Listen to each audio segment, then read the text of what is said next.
Welcome, curious minds, to the Uncanny Valley podcast. Hello there. Tonight, we are taking a journey deep into a classic American ghost story. It's one that, well, it's captured imaginations for centuries. It really has. A cornerstone, you might say. We're unpacking Washington Irving's timeless tale, The Legend of Sleepy Hollow. And this isn't just a spooky story. No, not at all. It's so much richer than that. It's this detailed exploration of unique American landscape, human nature, its eccentricities. And the power of local folklore, right? The stories people tell. Exactly. That's a huge part of it, how folklore shapes perception. So our mission today is really to sift through Irving's descriptions, the characters, the events, try to understand what makes this tale so enduringly unsettling and fascinating. Yeah, to peel back those layers. Find out why it still gives us that uncanny feeling. We'll explore these quiet, shadowed corners of a community where imagination and reality, they just seem to blur together. That blurring is key. Irving's a master at weaving the supernatural and the very human. We'll be looking at how he crafts that atmosphere, the societal stuff he touches on. And what makes that central mystery, what really happened to Ichabod, so compelling. Okay, let's set the stage then. For this wonderfully strange tale, our story begins in the Hudson Valley. Beautiful part of the country. Specifically, the eastern shore of that wide part of the river, the Tappan Zee, as the old Dutch navigators called it. Right. And here we find a little market town, Tarry Town. Its name itself is part of the local lore. Oh, yeah? How so? Well, the story goes that the housewives named it because their husbands had this inveterate propensity, Irving calls it, to just linger. Linger where? At the village tavern on market days. Huh. Okay, that paints a picture. So the name itself hints at the local character. Exactly. It immediately shows us a place rooted in its own quirky history. And that's classic Irving, isn't it? Yeah. Using these small details to build the whole world. It's not just a map location, it's a community. And not far from Tarry Town, maybe 2 miles or so, lies the heart of our story, Sleepy Hollow itself. Sleepy Hollow. The narrator describes it as a little valley, or rather lap of land, among high hills, and he calls it one of the quietest places in the whole world. That quietness, Easily. it's so important. It's not just description, it's setting the mood, creating that uncanny atmosphere right from the start. He really leans into it, says there's a small brook, just enough murmur to lull one to repose. Barely a sound. Yeah, the odd whistle of a quail, maybe a woodpecker tapping. That's about it. It breaks the uniform tranquility, he says. And he even shares that personal memory, doesn't he? About squirrel shooting. He does. As a boy, shooting his gun in the woods and being startled by how loud it was, breaking the Sabbath stillness. It emphasizes just how profound the quiet is there. And then he says something quite telling. He wishes for a retreat like this, whither I might steal from the world and its distractions, and dream quietly away the remnant of a troubled life. That creates such a contrast, doesn't it? This yearning for peace highlights the valley's appeal, makes it seem idyllic. But from that very listless repose, and from the peculiar character of the inhabitants, descendants of the original Dutch settlers, the place got its name, Sleepy Hollow. And the locals are the Sleepy Hollow boys. Right. Irving talks about this drowsy, dreamy influence that seems to hang over the land, pervading the atmosphere. It's like the place itself makes people susceptible to the fantastic, maybe. Exactly. The uncanny starts right there in the landscape, in the air they breathe. So what's the source? Why is it so bewitched? Well, the theories are pure folklore. Some say a High German doctor back in the early days. Okay. Others point to an old Indian chief, a prophet or wizard, who held powwows there before Europeans even arrived. So ancient magic, possibly. But whatever the origin, the story insists the place still continues under the sway of some witching power. It holds a spell over people's minds. Makes them walk in a continual reverie. It sounds like reality operates differently there. The veil is thin, as they say. And this witching power, it makes the locals prone to all kinds of marvelous beliefs. Trances, visions. Seeing strange sights, hearing music and voices in the air. The whole area abounds with local tales, haunted spots, and twilight superstitions. It's a place where weird stuff just happens more often. Stars shoot and meteors glare oftener, Irving says. And the nightmare, with her whole ninefold, loves it there. It's like a playground for the supernatural. or at least for the belief in it. He's building this psychological landscape where imagination is always active, always fed by the place itself. And it's contagious. That's what's fascinating. Right. He says anyone who lives there for a while unconsciously imbibed it. Doesn't matter how skeptical you were before. You move there, you inhale the witching influence, and soon enough... You grow imaginative to dream dreams and see apparitions. Like the valley doesn't just have ghosts, it makes people see them. Blurs that line between outside and inside. And that predisposition leads right to the main event, supernatural-wise. The dominant spirit of the region. The commander-in-chief of all the powers of the air, as Irving puts it. The Headless Horseman. The apparition on horseback, no head, he's supposed to be the ghost of a Hessian trooper. One of the mercenaries the British used in the Revolutionary War. Exactly. Lost his head to a cannonball in some battle. A pretty grim backstory. Definitely fits the local vibe. And he's seen rushing around at night. Hurrying along in the gloom of night as if on the wings of the wind. He haunts the valley, the nearby roads, especially near the church. And the local historians love that Irving calls them authentic historians, have a theory. They do. They say his body's buried in the churchyard. So he rides out each night in quest of his head. Looking for his head. And he has to rush back before daybreak. That's why he gallops so fast. He's always late for his curfew. That's oddly specific, almost bureaucratic for a ghost. It's that mix of the terrifying and the almost mundane detail that's classic Irving. Makes it funnier, maybe even more unsettling. So they call him the Headless Horseman of Sleepy Hollow, or the Galloping Hessian. And Irving makes a point about these little retired Dutch valleys in general. He praises them because they're places where population, manners, and customs remain fixed. They're sort of untouched by the great torrent of migration and improvement, changing the rest of America at the time. Like little pockets of the past. He uses that analogy, right?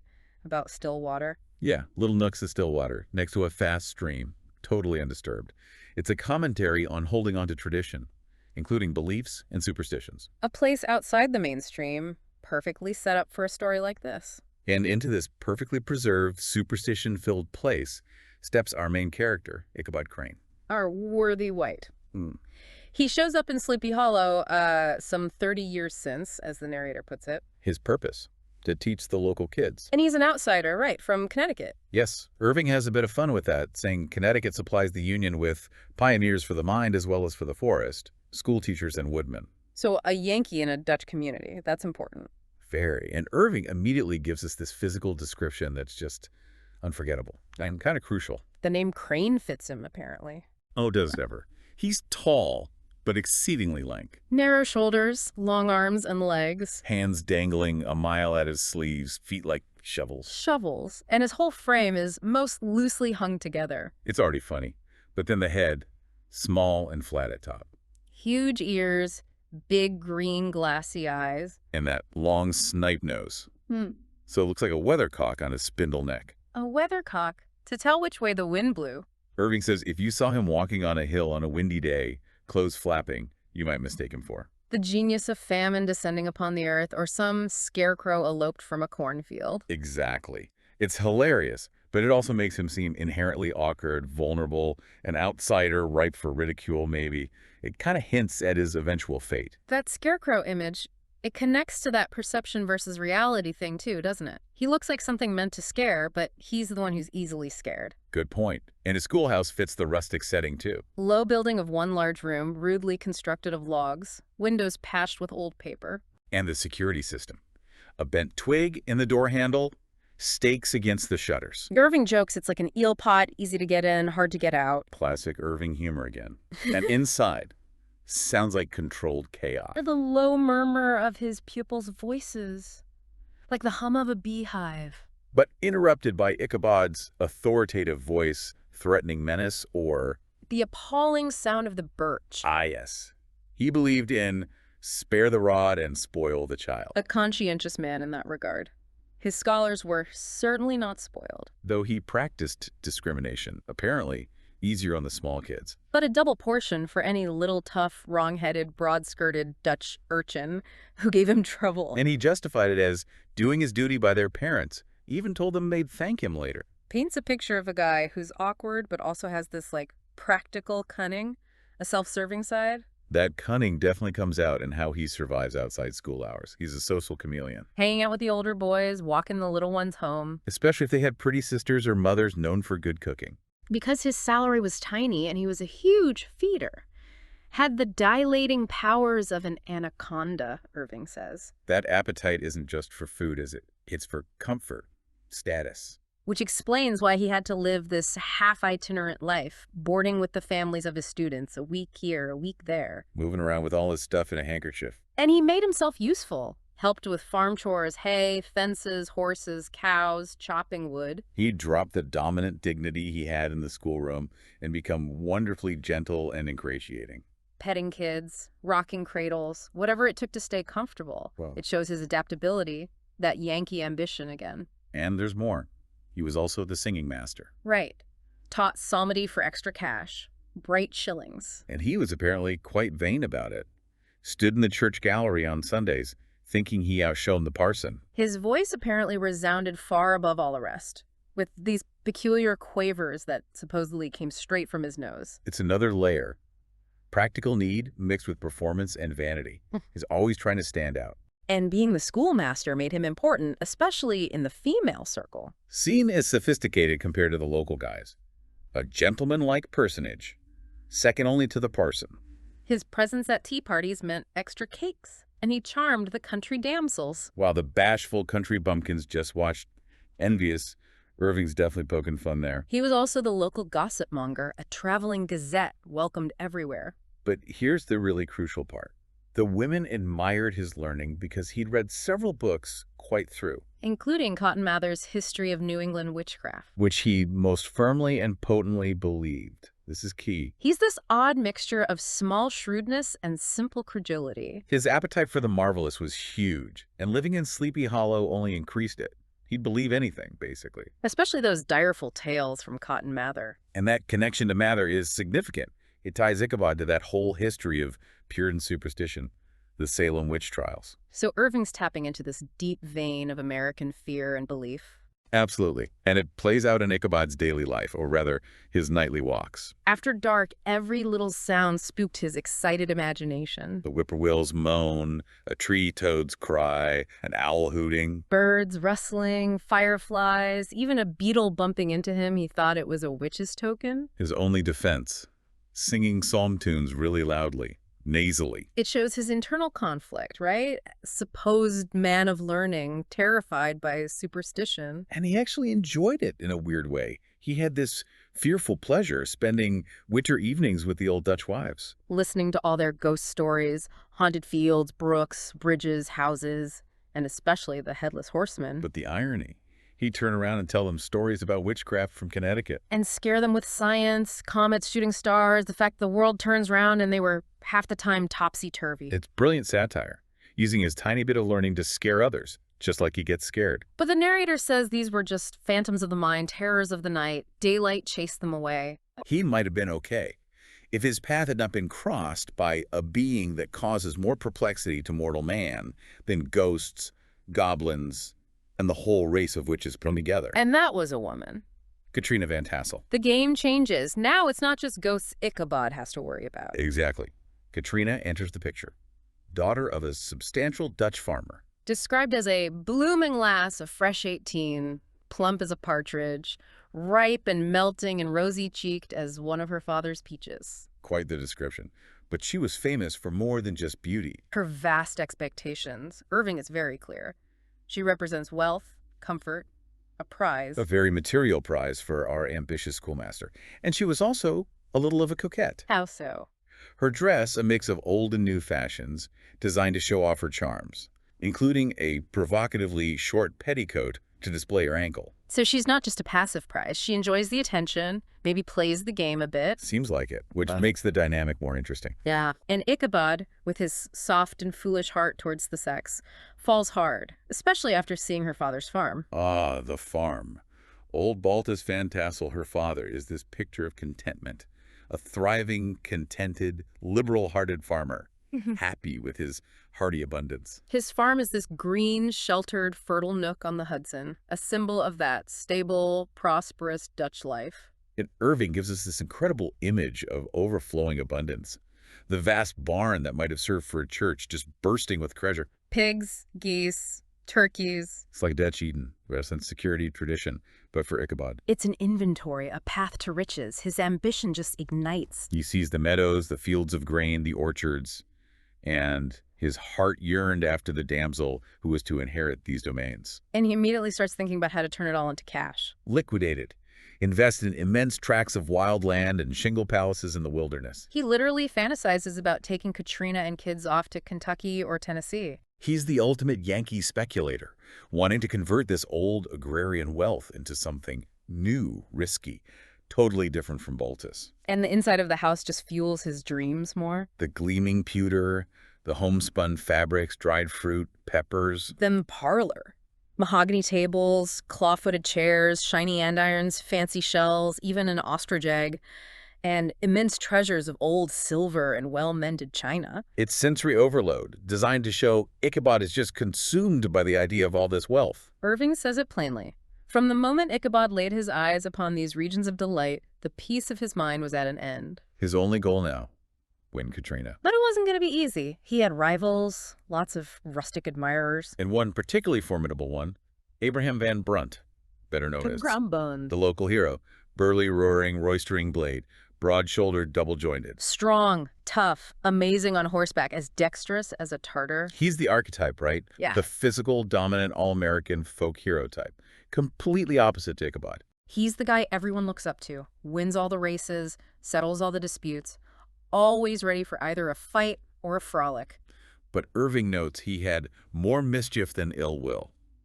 He's a prankster, maybe arrogant, but not necessarily evil. That's important later. He and his buddies would ride around like a troop of Don Cossacks, causing trouble, having fun. And he was courting Katrina, too, in his own way. Uncouth gallantries, Irving calls them, like the caresses and endearments of a bear. Huh.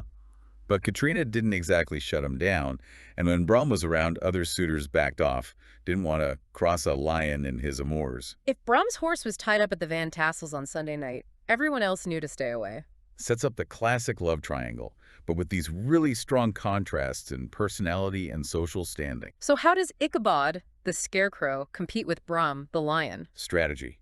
Ichabod had that happy mixture of pliability and perseverance, like a supplejack bendy but tough. He knew he couldn't fight Brum openly. That would be madness. So he used his quiet and gently insinuating manner, used his singing lessons as an excuse to visit often. And the parents didn't mind. Baltus was easygoing, let Katrina do her thing, and Mrs. Van Tassel was busy with the farm, so Ichabod got time with Katrina by the spring in the twilight.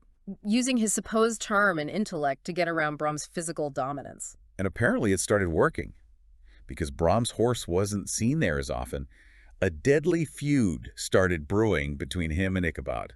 Brum would have preferred a straight-up fight. Definitely. Open warfare, single combat. But Ichabod was too cautious. He'd heard Brum threaten to double the schoolmaster up, so he avoided him. Which forced Brum to resort to pranks. Rustic waggery, boorish practical jokes. And this is key. It establishes Brum as a trickster. If he can't win fairly, he'll use cunning and humiliation. It sets a precedent. So Ichabod becomes the target. Brum and his gang would mess with him. Smoked at his singing school by plugging the chimney, broke into the schoolhouse at night, turned everything topsy-turvy. Made Ichabod think witches were meeting there, playing right into his superstitions. It's psychological warfare. Oh. And the best prank, maybe.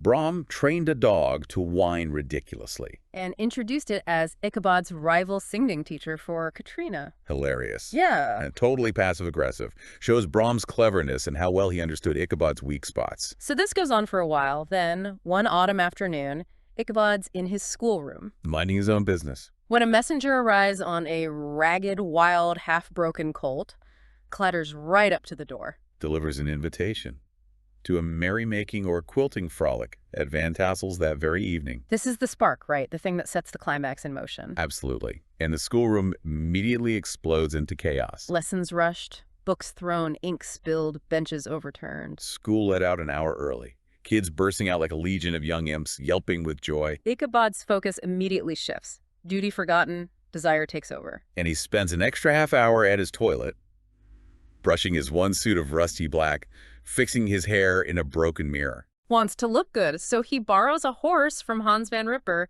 the choleric old Dutchman he's staying with. And sets off gallantly mounted, or sort of. Because the horse Gunpowder is quite a character itself. Oh, Gunpowder. Yeah. A broken-down plow horse who's mostly outlived everything but its viciousness. Gaunt, shaggy, head like a hammer. Tangled mane and tail full of burrs. Mm. And one eye is glaring and spectral, while the other has the gleam of a genuine devil in it. Eerie. But the name Gunpowder hints at some past fire. Maybe foreshadowing. Could be. And the sight of Ichabod on Gunpowder is just pure comedy. Short stirrups, knees way up. Sharp elbows sticking out like a grasshopper's, whip held like a scepter, arms flapping. Hat on his nose, coattails fluttering. Altogether, such an apparition as is seldom to be met with in broad daylight. That scarecrow image again. Looks frightening, but is easily frightened. As he rides, though, the day is beautiful. Fine autumn weather. Nature in its rich and golden livery. Clear skies, colorful forests, orange, purple, scarlet. A moment of peace before the storm. It's a feast for the senses. Wild ducks flying, squirrels barking, quail whistling. But Ichabod's eye is always open to every symptom of culinary abundance. He sees apples, corn, promising cakes and hasty pudding, pumpkins, giving ample prospects of the most luxurious of pies. He even smells the buckwheat fields and thinks of the beehives. His mind fills with soft anticipations. Of what? Dainty slapjacks, well buttered and garnished with honey or treacle by the delicate little dimpled hand of Katrina Van Tassel. He sees nature and just thinks about food and future wealth. It completely defines him. Absolutely. It's all about consumption, material gain. And the Hudson looks majestic too. Glassy water, golden sky. He arrives at Van Tassel's place. The castle as evening falls. It's packed. The pride and flower of the adjacent country. Irving paints this picture of the guests, sturdy farmers in homespun, older women in calico, young women with a touch of city fashion, sons with big brass buttons. A thriving community. And then the hero arrives. Brom Bones on Daredevil. Daredevil, this creature like himself, full of metal and mischief. Brom only likes dangerous horses. Riding a tame one is unworthy of a lad of spirit. Reinforces Brom's wildness, unlike Ichabod on poor old Gunpowder. Inside the tea table is sumptuous, piled high with cakes. Donuts, olykoeks, crullers, ginger cakes, honey cakes, the whole family of cakes.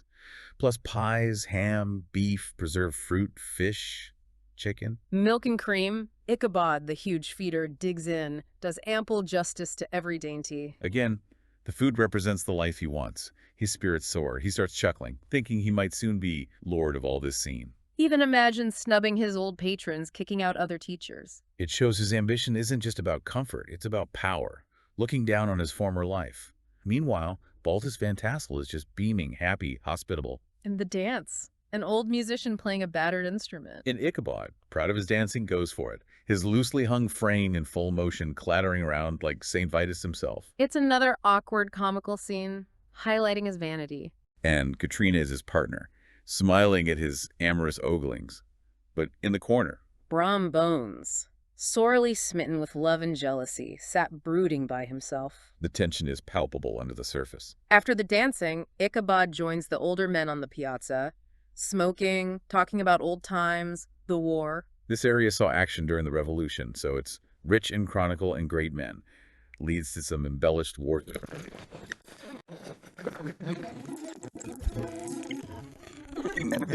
Superstition thrives in these long-settled retreats like Dutch communities. It needs stability to survive. He even jokes that's why you don't hear about ghosts much elsewhere. People move too fast. It's a commentary on folklore itself, but the stories tonight are fueled by Sleepy Hollow nearby. That contagion in the very air, breathing an atmosphere of dreams and fancies. They tell dismal tales. Funeral trains, cries near Major Andre's tree, the woman in white at Raven Rock. Standard local spooky stuff, setting the mood. But mostly, the stories focus on the favorite specter, the Headless Horseman, patrolling, tying his horse among the graves. Which brings them to the church and the bridge. Key locations. The church is secluded, seems haunted. And below it, this wide woody dell, a dark stream, and the infamous wooden bridge, shaded, dark at night. One of the favorite haunts of the Headless Horseman. Irving really builds the atmosphere around this spot, turns a simple bridge into a place of dread. And they tell stories about encounters there, like old Brower the skeptic. Met the horseman, had to ride behind him. galloped wildly until the bridge. where the horseman turned into a skeleton, threw Brower in the brook, and vanished over the trees with a thunderclap, a warning to non-believers. But Brom Bones tells a very different story about his encounter. Right. He makes light of the Hessian, says he raced him for a bowl of punch. And Daredevil beat the goblin horse until they reached the church bridge. The Hessian bolted and vanished in a flash of fire. That story is so important. It suggests a mortal can beat the horseman, and crucially, links the vanishing to that specific bridge. Brom is planting an idea. Definitely. And all these tales, told in hushed tones, sank deep in the mind of Ichabod. He soaked it all in, then shared his own scary stuff from Cotton Mather in his walks. His imagination was absolutely primed. Irving sets it up perfectly. Ichabod's own beliefs make him the ideal victim, whether it's a real ghost or a clever prank. The uncanny is ready to bloom in his mind. So, the party breaks up, guests leave. Ichabod stays behind for his tete-a-tete with the heiress. He's feeling confident, thinks he's on the high road to success. But something goes wrong. He comes out looking quite desolate and chapfallen. Total mood killer. What happened? Irving speculates, was Katrina just playing games? Was it all a sham to make Brom jealous? We don't know for sure, but Ichabod stole forth looking like he'd robbed a hen house, not won a lady's heart. Ignores all the wealth he was just dreaming about. Goes straight to the stable. And treats poor Gunpowder roughly. Kicks and cuffs him awake. His dreams shattered, he's despairing, vulnerable. Perfect state for a scary ride home. Defeated before the real terror even begins. And now, the ride itself. It's the very witching time of night. Ichabod, heavy-hearted and crestfallen, heads home. The landscape mirrors his mood now. Dismal hour. Dark water below on the Tappan Zee. Just lonely sounds, a distant dog barking, a faraway cock crowing, a cricket chirping, a bullfrog. Isolated sounds making the silence seem heavier, amplifying his isolation and fear. And all the stories of ghosts and goblins now came crowding upon his recollection. The night gets darker, stars seem dimmer, clouds hide them. He'd never felt so lonely and dismal. His mind is ready for terror. This is where the uncanny really takes over. His own mental state is creating the conditions for what he experiences. And he's nearing the haunted spots from the stories. First, Major Andre's tree. Huge old tulip tree, looks like a giant. Linked to the tragic spy story and tales of strange sights and doleful lamentations. History and folklore blurring. Ichabod's senses are on fire. He whistles, thinks he hears an answer, just wind. Sees something white, just wood.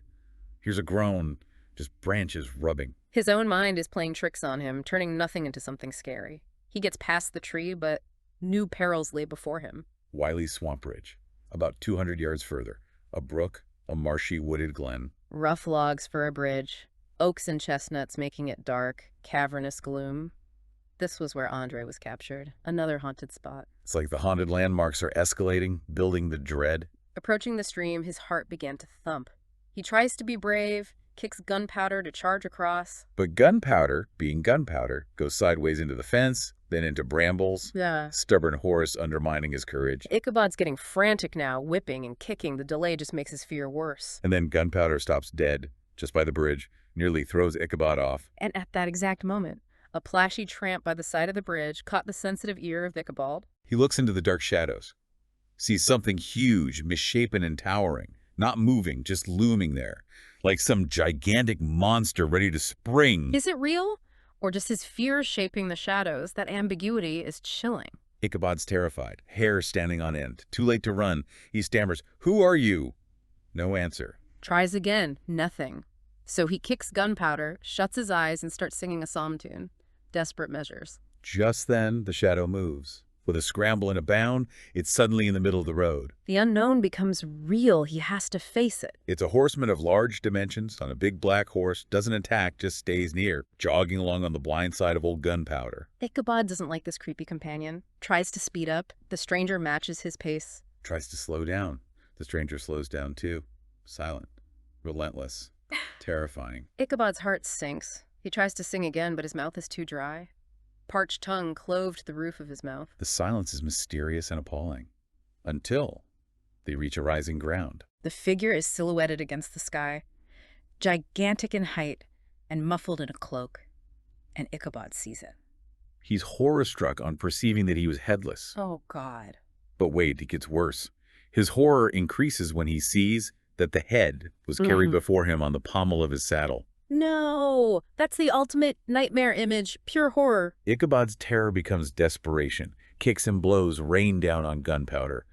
Tries to escape. But the specter started full jump with him. Now it's a full-blown chase. Stones flying and Starks flashing at every bound. Ichabod's clothes are flapping. He's practically lying on Gunpowder's neck, just holding on for dear life. It's frantic, chaotic. They reach the turnoff to Sleepy Hollow, but Gunpowder, maybe possessed with a demon, bolts left, downhill. Towards the sandy hollow it leads to. The bridge, famous in goblin story, near the church. The place from Brom Bones' tale, where the Hessian vanished. This is it. Folklore, fear, maybe human trickery. It all converges right here. Halfway down the hill, the saddle girth breaks. It slips off. Ichabod grabs the pommel, then Gunpowder's neck. The saddle falls, trampled by the pursuer. And for a split second, he worries about Hans Van Ripper being angry about his Sunday saddle. Ha! Even in mortal terror, that practical worry surfaces. Classic Ichabod. But no time for that. The goblin is right behind him. He sees an opening in the trees, moonlight on the brook. The bridge is close. He remembers Brom's story. If I can but reach that bridge, I am safe. Hope.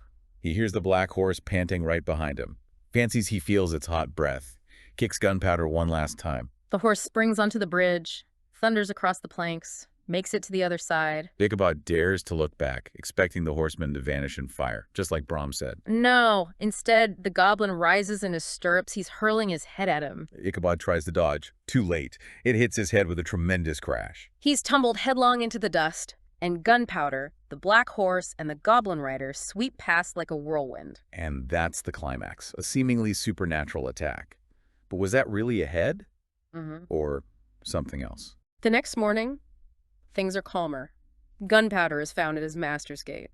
No saddle, bridle under his feet, just eating grass. But no Ichabod. Not a breakfast, not a dinner. Schoolboys hang around, no teacher. Hans Van Ripper starts to worry about Ichabod and his saddle. Always the saddle, so they start looking.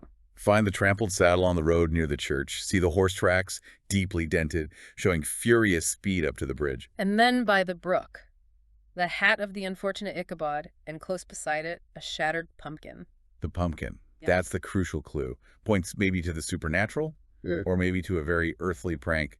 They search the brook, but nobody. Ichabod is just gone. Hans Van Ripper checks Ichabod's belongings. Not much there. Couple of shirts, stockings, old pants, a razor, a psalm book, broken pitch pipe. His school books belong to the town, except for Cotton Mather's witchcraft book, an almanac, and a dream fortune-telling book. And inside that last one, pages of failed attempts at writing poetry for Katrina. A final sad look at his ambitions. Hans Van Ripper, practical guy, burns the magic books and the poem attempts. Declares reading and writing never did any good. Decides not to send his own kids to school anymore. It's a funny, pragmatic reaction. And they note Ichabod's pay, which he'd just received, was missing. Adds a non-supernatural motive for leaving, perhaps? The whole mysterious event becomes big news at church.